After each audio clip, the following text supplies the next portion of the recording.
get it going. What are we? We are the Dojo Podcast, right? Are we the still? Dojo Podcast. Are we should still? be. I would hope so. We're the Dojo Podcast. We are doing season 17 episode. 15. Are you sure? Yes. Okay, season 17, episode 15. Des and Mbali's not here. It doesn't bother adulting. Yeah, allegedly. We were all adulting last week. Kuja, what was last week? You were writing. Yes. Yeah. Yes. Mbali had something else, Gaspar. And none of you made it, right? We had a quite abnormal Des, but what happened was, actually, I'm the reason why we didn't record last week, to be quite honest, and apologies to the people for that. I had an unscheduled trip to Durban during the week, and then it ate into my time, and then some deadline that I had there span caught me off guard, and it was due Monday. So I had to spend Saturday night and the whole of Sunday trying to catch up. We let them in. What's it? It's just like Durban is just so far for it to be just like, a casual thing. Yeah, I was in Durban. Yeah, during the week. And during the week at that. Yeah, that's why it was unscheduled. It was a meeting that was supposed to originally happen each week. So I had to quickly do that. I think I spent 2 nights. Yeah. Okay. Was it fun though, at least? Nah, it was fun. Right. And I hate it. I got my answer. Like when you go out of town, and let's say I've got my men's in that town. Yeah. But the thing is so urgent that there's not even a room for coffee. Okay. So I just decided not even to say I'm in town. Yeah, ne? Yeah, but like to that person, like it's like how are you here? And it was such an opportune time for us to catch up, but I had no breathing space. Like you ever find that some niggas catch offense to that? Yeah. Yeah, because I do that sometimes when I go to Bethlehem. Yeah. There's some people I don't get the time to see, and then they find out that I was there, and then they take it some kind of way.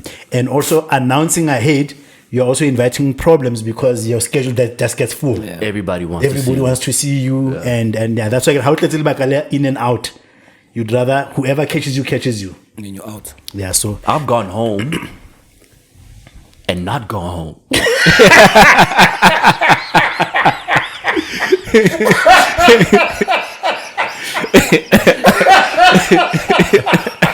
I've done that shit. In and out.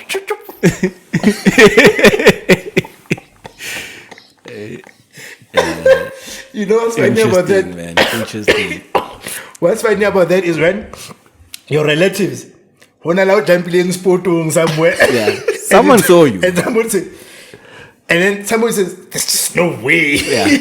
There's just no There's way. a doppelganger here. There's just no It's way. him. Just It's really him. be home and not come. Yeah. And now you look like such a liar. You look like such a liar. Joang. It don't make sense. Yeah. Like, where did he sleep? Like, Yeah. where? In and out.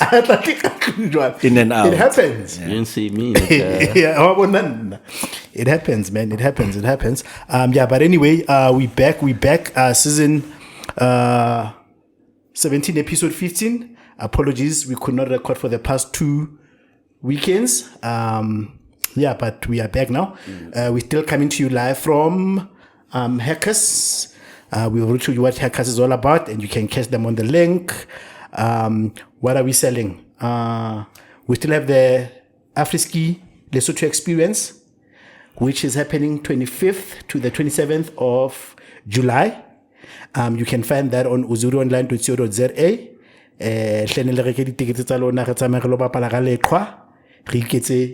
The Swiss Alps, Africa's own Swiss Alps experience. Yeah, Is it Lekwa Leshwa? It depends where you are. Eastern Cape la rena lo ibitsa Lekwa. But ke Leshwa. Snow ke Leshwa. Ka Xhosa keng? Liliqwa. I think it's Xhosa Liqwa. Liliqwa. Yeah. And then today's episode is also brought to you by the good folks at FVCK lifestyle. FVCK lifestyle. Don't say that other word, man. It's written on the can. Yeah. Fighting violence. Forget violence. Forget violence, create kings. Yeah. So we've had we've profiled you guys before, but today we're pushing more what you guys are actually pushing in terms of product. Definitely. So I've got the 5-panel cap. Yeah. Which is in production. 100%. So there's that 5-panel cap made of contact material in black. It's in production. Will be out soon. Will definitely be ready for folks to cop once the weather clears up. It's going to be in black, in melange, in maroon, and in khaki. What is melange? Melange. What color is melange again? I can't remember from the swatch. Give us the black. How like it's fawn or it's turquoise. It's not blue. Let me double check so that I don't tell people the wrong stuff. Teal, bluish, shade of blue teal. Teal, yeah, it is a shade of, yeah. Yeah, but not it's about blue. Teal is similar to turquoise as well. Yeah. It's turquoise. So color is, just hold on. Let me just double check. Like burgundy and maroon. Burgundy is maroon. Yeah. Melange is a shade of grey. I just say grey. Melange is a shade of grey. You know, you gotta give them that exact color code, man. In the Pantone. Yeah, so it's that Quantec cap. It's 5 panels. It's gonna retail for $329. Available in black, melange, khaki, and maroon as well. And then Mudise on the other side is wearing our Raymond denim jacket. That's so dope, man. Yeah, our Raymond denim jackets made of really, really nice proper denim. That's gonna retail for $999. And both of these fresh from South African soil. Yeah, and also like manufactured. And you slapped the logo on it. No, we don't buy brand. So freshly made from scratch. Good. Everything, patterns, fabric sourcing, CMT, the likes, everything made from scratch. Yeah, nah, that's dope, man. Finished in some nice, clean, meticulous embroidery there on his left upper chest. Nah. Support the guys. Or estimate how to be learning. Probably into spring. Yeah, closer into spring. Yeah. Yeah, we'll remind the people. Yeah, we'll remind the people. We'll remind the people. So yeah, that's that, man. What's the shop? Yeah. Ooh. Results out already? I got 3 out of 5 results. Okay. Yeah. So they get, as soon as the lecture's done marking, he releases them. Oh, they are released. Okay. Yeah. So I got 3 out of 5. Those went well. I got 2 more to go. To write or to be released? To be released. To be released, okay. One of which was a monster, constitutional law. That's the one, that lady. Yeah. How's it like, bro? Balancing span and studying? That's not easy. I've done it before. It's quite challenging. I've built a routine into it. So every day, I do 2 hours.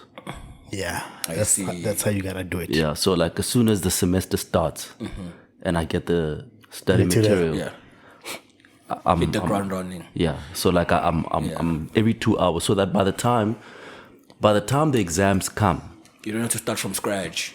I've summarized the whole curriculum. Yeah.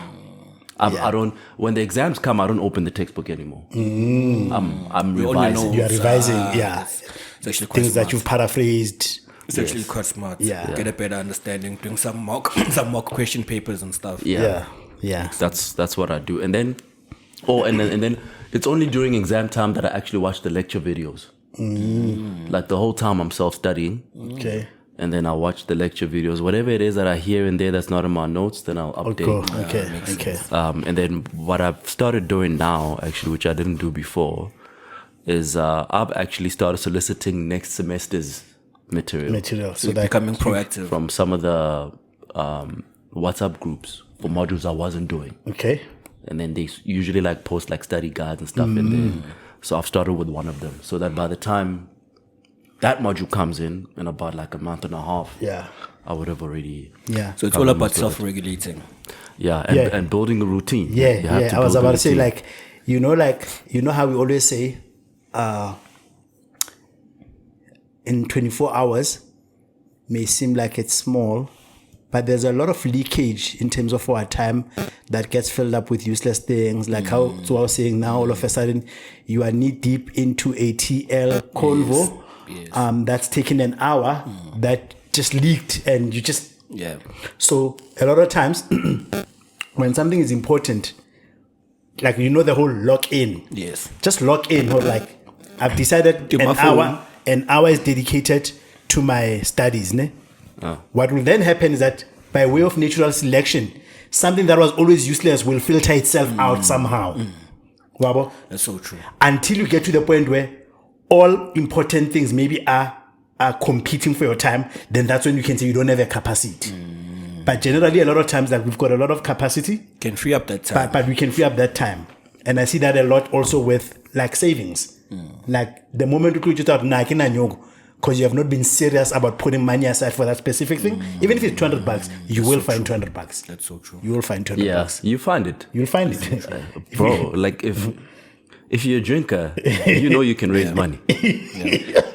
Especially when you hit that big weekend and you ain't got nothing. Yeah, that's you so will true. make a play. you know you can raise the money. reason I'm asking you more, how do you balance? It's because I find it a bit of a pendulum swing in a sense that it's hard to do more than one thing and be great at all those things. Yeah. It's impossible. I've actually gone out to the TL and I've reiterated this so many times that you'll just be mediocre at everything. And by mediocre doesn't mean you won't pass. You'll still pass school. You won't be great. You'll be okay at work, but you just and this stems from the recent news that from this basketball player. I can't remember his name, but he basically has a very strict regiment where whenever it's game season, a woman that he's dating at the time is not allowed to post pictures of them out or whatever. She's not allowed to text them X amount of time. Like, he's really, really strict. And he's one of the biggest players. I don't know if it's not Dwayne Wade. I'm just not into basketball that much, but he's a really, really prolific basketball player and he's excellent. And there's clearly something that he's doing right. That's because he's able to detach himself so much to an extent that he probably doesn't even have a social life. Ne? It doesn't. So I've always been of the belief that to be excellent at anything, you just can't be great at some balls will drop. You can't spread yourself. I feel like that a lot of times actually, because I mean, there's school, then there's work, which I obviously have to do. Yeah. Then there's gym. Then there's this shit. Yeah. Personal life, parenting, being a husband. Yeah. Then it's all friends, and then I still have to find time to have a social life. And Hopomol. And you literally only have 10 hours in a day to do all of that. Yeah. Because 8 hours of those. So you're like, man, and then there's sleep. I was about to say that. From the 24 hours, 8 of them is spent sleeping. Yeah. 8 of them is spent at work. You literally have 8. Yeah. And then what I used to do sometimes, I'd like, because when you say 8 hours, because if you go by 8-hour module, then you have 3 of those in a day. Yeah. Right? So the first you spend sleeping. Yeah. The second you spend at work. Yeah. Washing, traveling. Yeah. And then, well, the first is sleeping. Yeah. The second is work. The third is traveling and washing. Yeah. So you're left with 3-4 hours. And leisure. Right, yeah. So then what I would then say, I would like, okay, maybe I can take 1 from the sleep time. Yeah. Or I can live with 6. Yeah. And then I've clawed back 2 hours. Yeah. You see? And then I need to think about, okay, where do I deploy this additional capacity? Hours, right? And then maybe I'll say, okay, I'm going to cut down on TV. Yeah. Right? Then I've gotten another hour or 2 from there. Now I'm sitting with 4. You have to be so methodical, eh? Yeah. So then I have to deploy that. I'm like, okay, maybe 4 hours in Yanana. An hour and a half is gym. Okay, I've managed to squeeze that out at least. Yeah. And then the other I'll use for studying. Yeah. You see, but then you have to be... And like you're saying, like methodical. And then you have to be disciplined about that regime. Yeah. I was there's the thing where I post. I was actually going to Durban when I was reading that. Yeah. I think it was a guide to coders how to log in. Oh yes. I can't remember what the title was. But it speaks exactly to what we were saying. Or a lot of times, what happens is that getting focus time. Yeah, getting focus time and understanding where your best energy is in a day, because other people are morning people, other people do more deep thinking. Like I only do deep thinking literally like at night. I cannot, during the day, I like chasing things. I like chasing things, but for me to think of a process or a strategy on something, I have to at night. So which means, because naturally sleep will also come then, I then need to be methodical, or I need to squeeze in an afternoon nap, because I know that I need that energy, because I can only focus. Time. I can only focus at that time. So if you're not really methodical about it and track it, you'll find yourself being busy but not productive. Yep. You'll be very busy but yours. And I think it's more or less about knowing what works for you. Yeah. I was actually seeing it was a podcast clip, somebody I just recently followed. They were saying, Hore, even this thing, man, it's a shame. This thing of work-life balance, like there's no balance. What happens is that with all these things that you are juggling, there are things that are baseline. Like maybe Modise will say, I've decided gym is baseline for me. Yeah. It will always be there. 100%. Maybe if there's anything I'm augmenting in it, might be the length. Yes. But I've taken that this is baseline. Work is always baseline. Yes.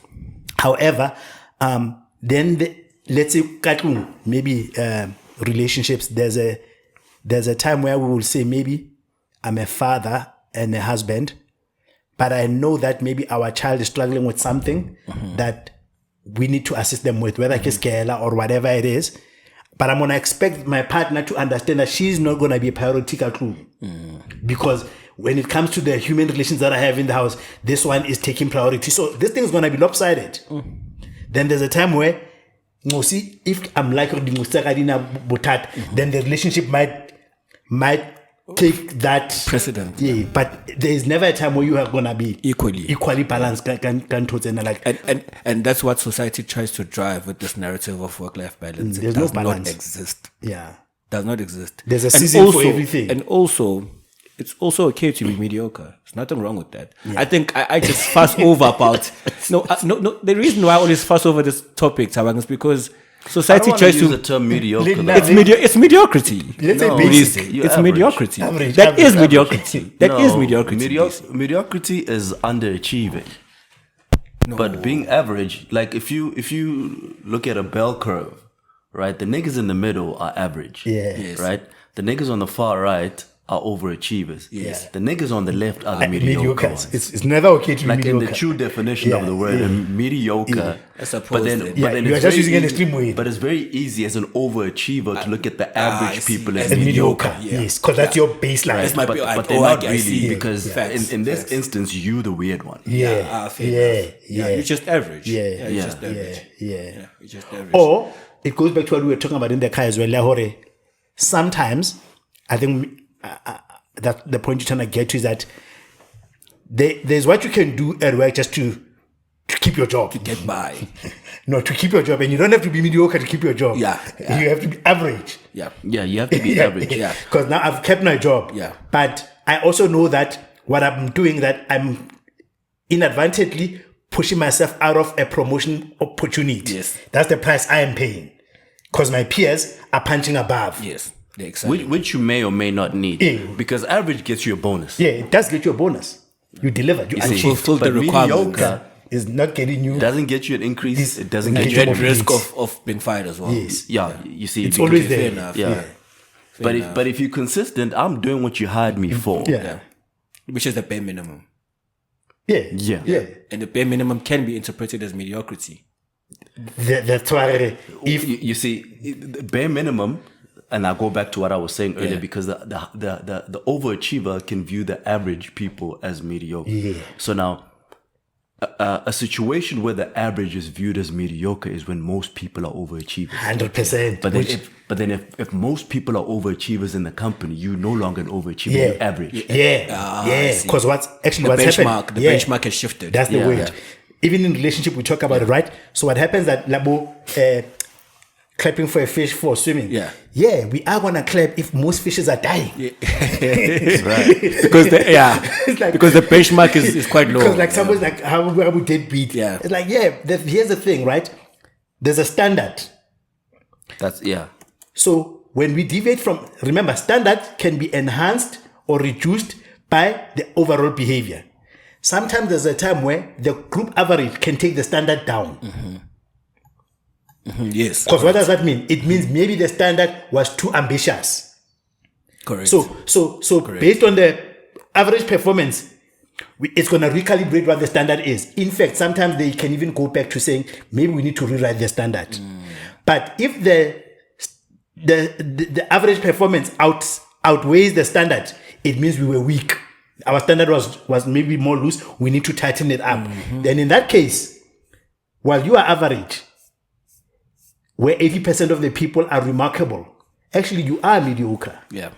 Yeah, and actually I remember in the first company that I worked in, and that's what made things like so tough in that company, was that you weren't judged based on what you were doing alone. You were always rated against other people at your level. So you could have been walking on water that year, like literally walking on water, doing some miracle shit, right? But there was a few other niggas that were flying. Yeah.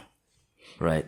And they make your shit look like nothing. Yeah. And then when your increase in bonus letter comes, you become disappointed. And disgruntled. Because you know that you put your entire blood, sweat, and tears in this thing. But there were just too many people that were doing better than you. Yeah. Which speaks to his point. Yeah. To Tabang's point. Yeah. You see, so it's like Joey said, if you're the only one that's real, then really you're the only one fake. Yeah, you're the one that's fake. yeah, I saw that recently actually. If you're the only one that's real amongst your friends, right? If you're the only real nigga, really break it down. Really, you're the only one that's fake. Yeah. Right? Because it can't just, if you're the only one, you're the outlier. Yeah. Okay. But outliers exist for a reason. What? I'm saying outliers exist for a reason. Yes, but then in terms of the group average, what is normal? What is real and normal in terms of the group? Or you are the unreal one, yes. You the unreal one. Yeah, you the unreal one. You are not a true representation. You're not of the group. Okay, of what this thing is. Yeah. Yes.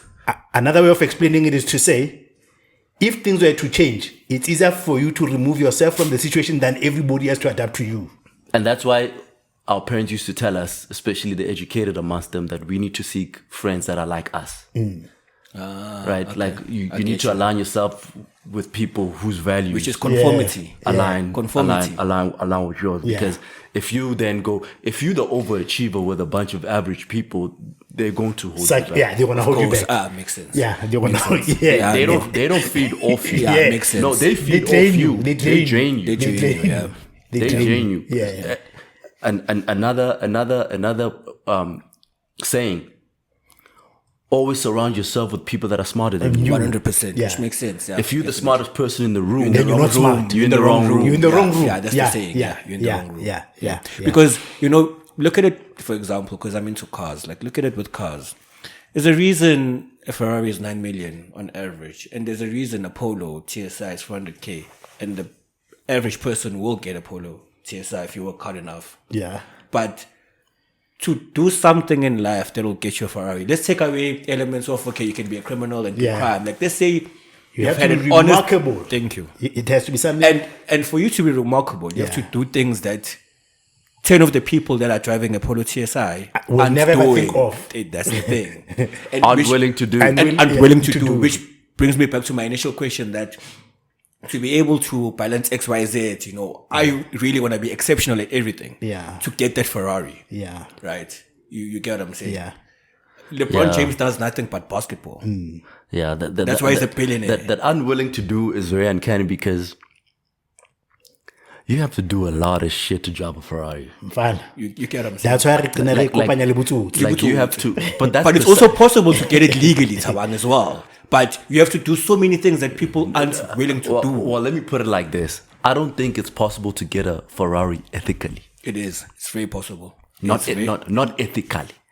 I'm not talking about legality. Oh, okay. Okay. I'm removing the legality. Okay. That's why I'm rephrasing it. I'm like, ethically. Okay. Yeah. I don't think it's possible for you to drive a 9 million rand car ethically. It's like saying a billion. Which speaks to the notion that billionaires became billionaires by screwing people over. Yeah. I think there's still outliers to that as well. That's why I'm highlighting the unwilling word. Yeah. Like the people that are driving the polo, there are things that they're unwilling to do. Yes. Yeah. Be it work hard. Yes. Be it steal.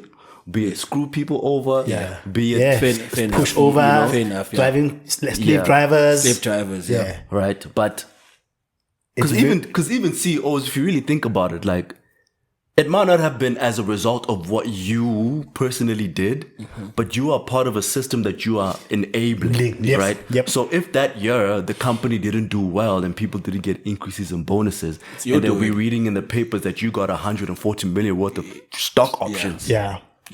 Fair enough.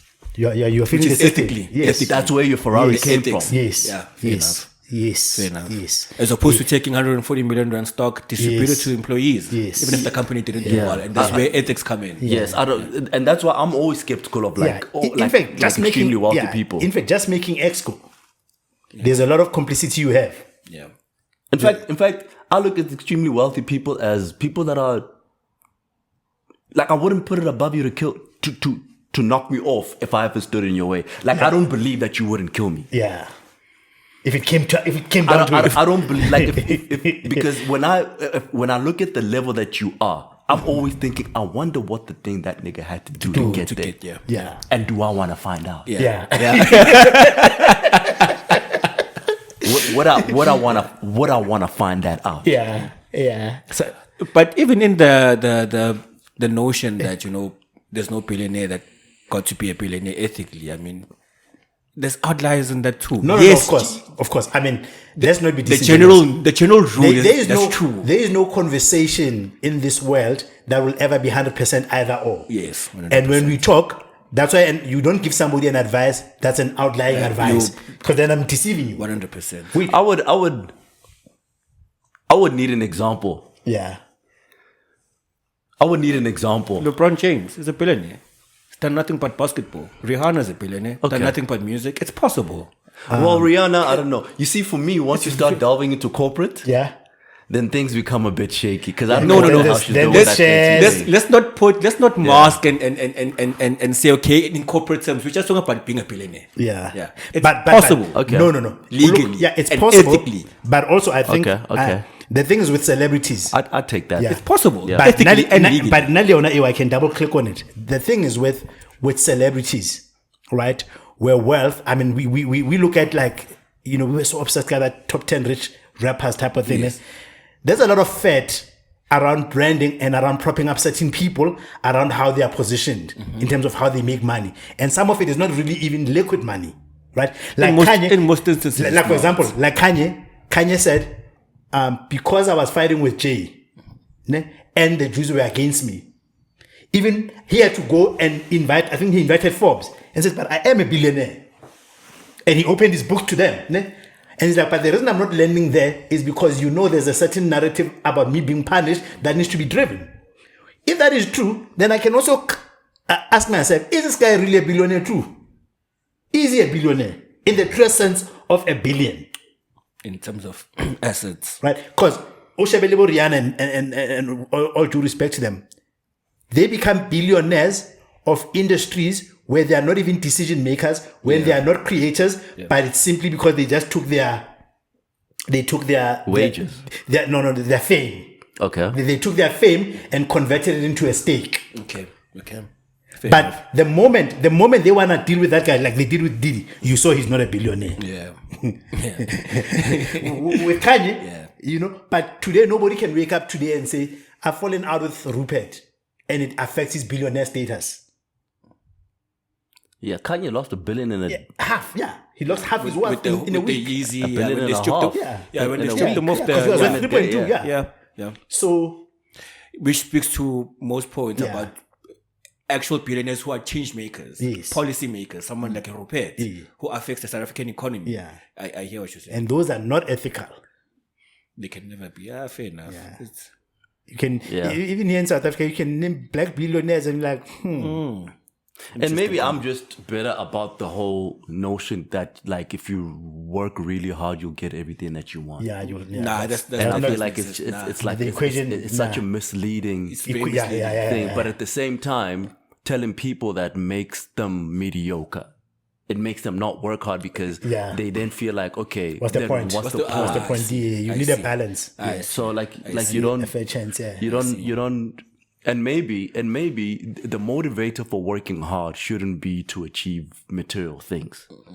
Like it should be a principle. Like a moral disposition.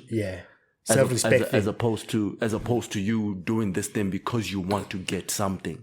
Because then that's when you start dabbling in. Because the money is normally the byproduct. You see. So which speaks to the conversation that we had in the car on our way here, that, when you look at people that are, well, let's say self-made and they got it through blood, sweat and tears, normally they never really mention the money aspects of what is it that they've accumulated. There are people, they invest in people. You'll just find out about them when you read about them. That they actually, you're not going to be on the podium and say, they're not going to go and do a generational podcast run speaking about themselves and the amounts of money they have. That's because that's not the reason why they did all of that. Money just happened to be a byproduct, which affirms your point.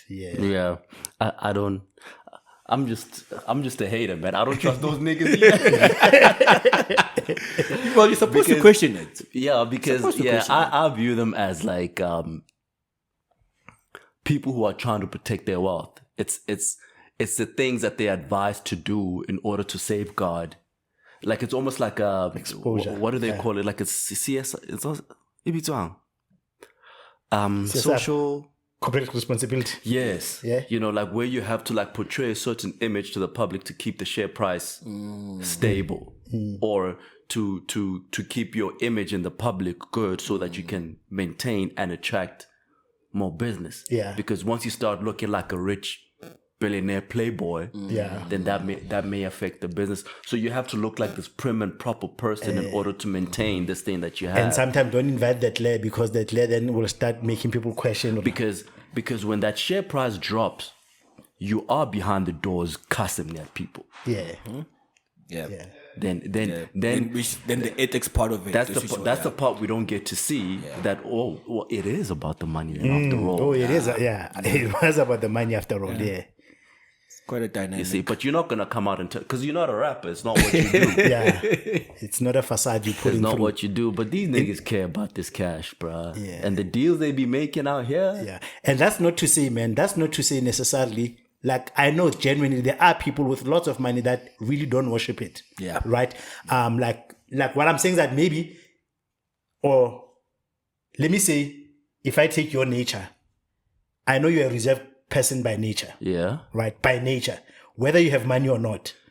It's not gonna be, let's say then tomorrow I can almost, with a certain level of precision, I can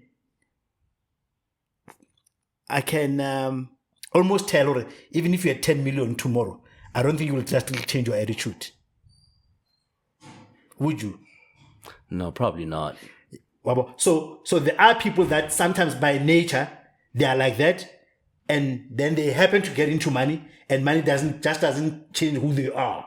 So there are people like that. Yeah, definitely. There are people like that. Then there are people that are humble, but because they are humble by circumstances.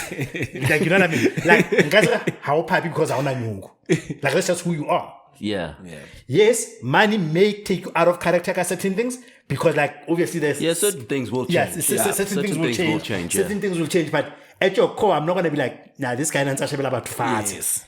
Like, you see what I'm saying? But like, you might just keep balling, changing cars. Being in. Like, I'm not the guy that'll start sending people around. So there are people that are like genuinely like. Not you will not find out, only when you find out, this guy only he still goes to church, like, but babang, ana, wabo.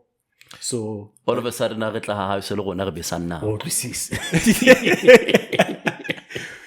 S-boys now. S-boys, you know what I mean? So, like, you used to work the grill, bro. So that was not who you were. Life was just humbling you. Humble by but I think I buy into that thing, like, hard work must be tied to success. Maybe also self-respect thing. Like, like waking up in the morning, ne? If you had to review your day as a person, ne? Like, be mad at yourself that, yo, man, why am I going to bed with so much capacity left? You see, Yeah. Yeah. You see, my thing is, I know that, and back to the unwilling word, right? Yeah. There are certain things you are unwilling to do. Those may not necessarily be criminal things or unethical things, right? Could be laziness as well. But I'm unwilling to sleep 4 hours a day. Just value my sleep. It could be laziness as well. It could be so many things where you're just not ambitious. And I know that there are certain aspects about me that are lazy. Yes. You know, and when I go to bed at night and I think about all the things I don't have, I know why I don't have them. Yeah. It's not lost on you. Yeah. It's not lost on me why I don't have them. When you self-introspect. Yeah. I don't have them because I'm unwilling to change X and X. I'm unwilling. It's not that I don't have what it takes. I am unwilling. It's a willingness thing. I'm unwilling. Like sometimes my wife and I, we talk about the corporate ladder, like, you know, and she's like really, really like invested in her career. And I like to say to her, you know, at some point, you going to surpass my earning scale. Like at some point, you're gonna looking at your trajectory, isn't it? And it's close. You know, like you're gonna go above it. Like looking at like how like devoted you are to this thing. I don't care about the corporate ladder. Right. Like I don't go to work eyeing a promotion. You know, I go to work eyeing getting paid. Giving them what I want to get paid. I want to get my increase. So when I do my future projections, I don't do my future projections based on the promotions I'm going to get. I do my projections based on CPI, inflation. There's no huge jumps that I can. So I know if I'm earning $1 million today, right, 10 years from now, you know, I could be sitting maybe on $1.5 million. If I jump a few companies, you know, maybe I might rebase it maybe a bit more, you know. Then I start to calculate, okay, this is how much school fees will be at the time. This is how disposable or liquid I'll be.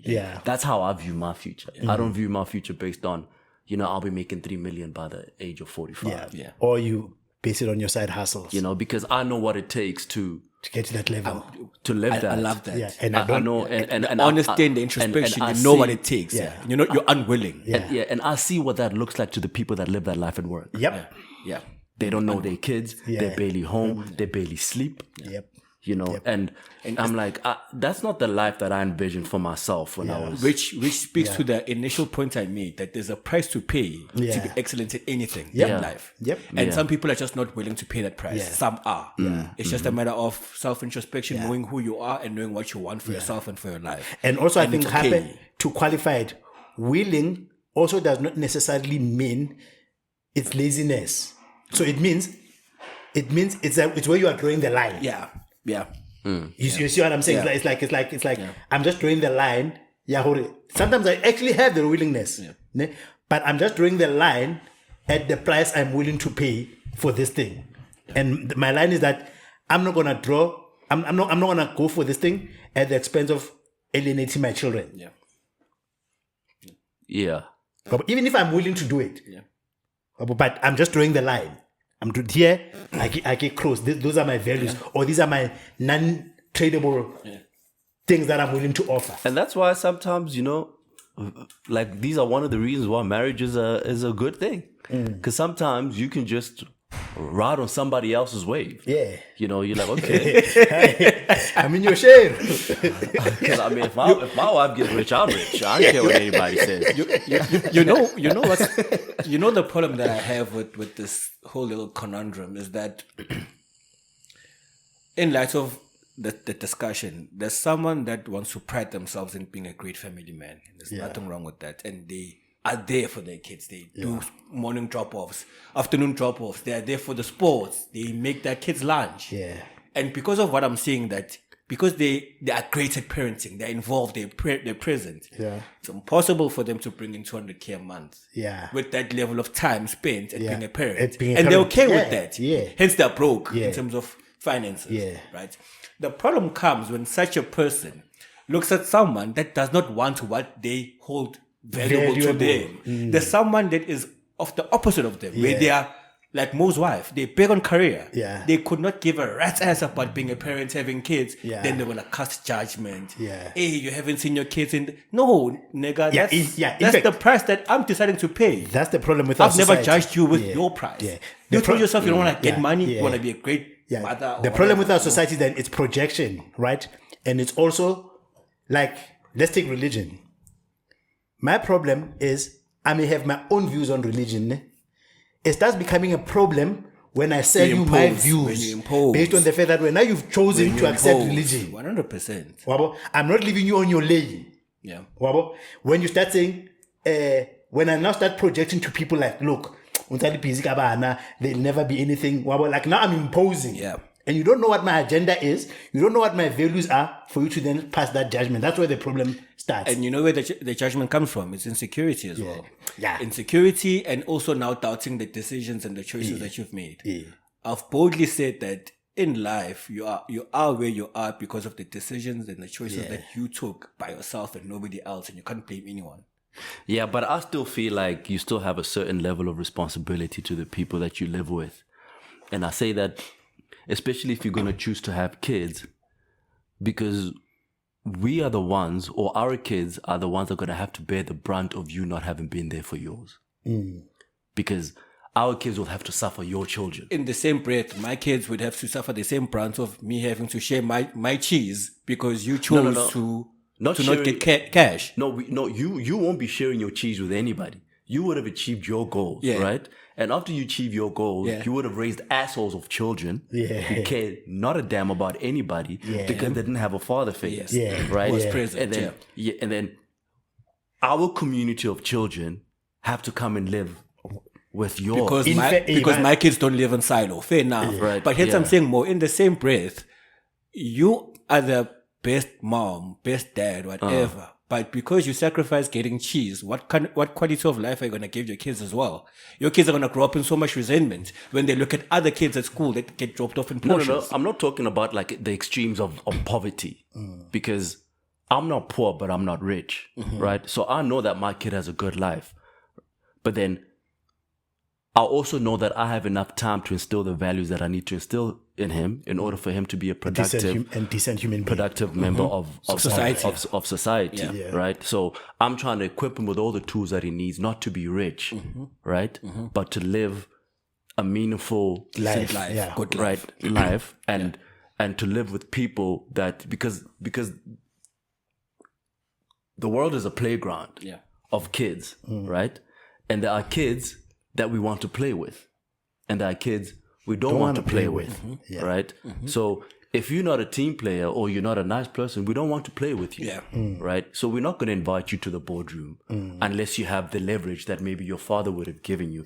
But even then, you need social skills. You need social skills, right? Because if you don't have social skills, you don't get invited to the playground. And by virtue of you not being invited to the playground, then you have to go find other ways or find other assholes I was going to say to go play with, right? But then even then, when you go and find other assholes to go play with who are not as ethically inclined as the playground you shouldn't be invited to, then the legacy that you build, that you left to that person, it gets squandered. It gets squandered because now he's out playing with those assholes because he never learned the social skills to come and play with the people that were actually going to do something to help him upkeep what you built. But remember, more, we're speaking of extremities.